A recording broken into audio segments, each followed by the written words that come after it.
నేను యాంకర్ సువర్ణ సేని. మీరందరూ చూస్తున్నారు ముందు అడుగు 9 న్యూస్.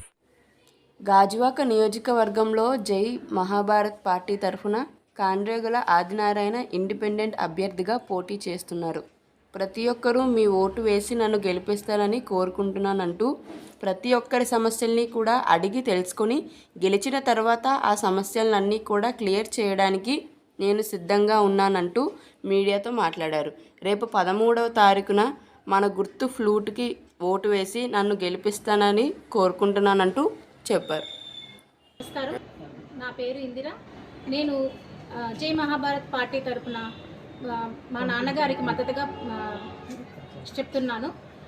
అందరూ ఈ నెల 13వ తారీఖున ఫ్లూట్ గుర్తుపై మా ఓటు వేసి అందరినీ గెలిపిస్తారని అందరినీ కోరుకుంటున్నాం. ధన్యవాదాలు. ఈరోజు నేను రాజకీయాలకు ప్రవేశించడానికి గల కారణాలు ఏంటంటే, నేను చాలా దీర్ఘకాలిక నియోజకవర్గ సమస్యలు చాలా ఉన్నాయి.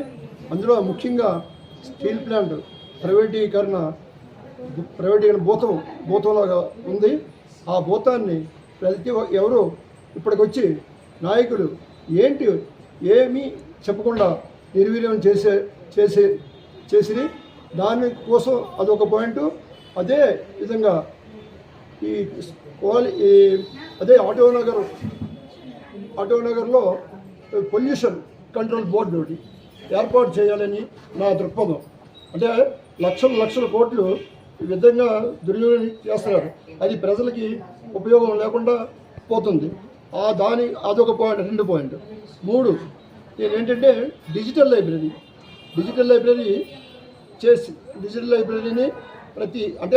మొత్తం మీద ప్రవేశపెడదామని ఆలోచిస్తున్నాం.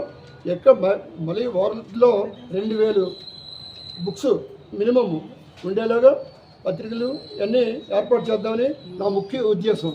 అదేవిధంగా స్కిల్ డెవలప్మెంట్ ప్రోగ్రాం మీద నిరుద్యోగులకి స్కిల్ డెవలప్మెంట్ ప్రోగ్రాం ఇచ్చి వివిధ పరిశ్రమలతో మాట్లాడిన తర్వాత 10th క్లాస్ పాస్ అయిన నిరుద్యోగులకి పర్ మంత్ 6,000 రూపాయలు, అలాగే 6 గంటలు పనిచేస్తే అదే 6 గంటల ట్రైనింగ్, అదే 8 గంటలు పనిచేస్తే 8,000 రూపాయలు మనం పరిశ్రమకర్తల ద్వారా రిక్వెస్ట్ చేసి ఆల్రెడీ మాట్లాడడం జరిగింది.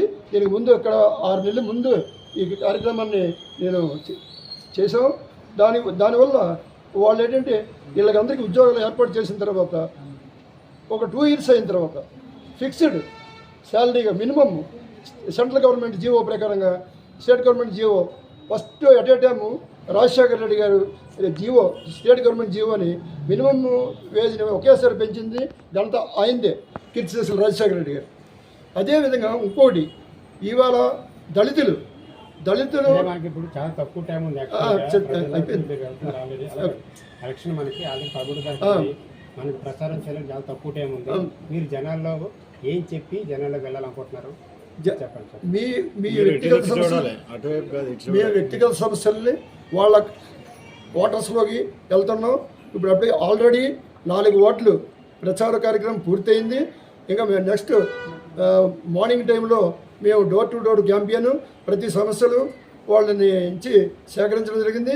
వాళ్ళు నివేదించిన సమస్యల్ని మేము ఏ విధంగా సరే మేము పోరాడి, ఇప్పుడు ఉదాహరణకి ఉక్కు ప్రైవేటీకరణ ఉంది, దాన్ని ప్రాణత్యాగానికైనా సిద్ధపడి మేము దాన్ని నిలబెడదామని ఆలోచిస్తున్నాం. అది తప్పకుండా. ఎందుకంటే ఇటు ఏదేమైనా అవగాహన లోపం వల్ల ఎవరనే కాదు, అవగాహన లోపం ఇటు మేనేజ్మెంటు ఇటు ప్రజాప్రతినిధుల అవగాహన లోపం వల్ల ఈ నష్టం కూర్చోడానికి నిర్వాసులకి పూర్తిగా నష్టం ఏంటంటే, అప్పటి కాలంలో ఈ భూములు సేకరించిన తర్వాత నమస్కారం. గాజువాక ప్రాంత నిర్వాసిత మరియు ప్రజలకు నా యొక్క ఓటర్ మహాశయులకు విన్నపము.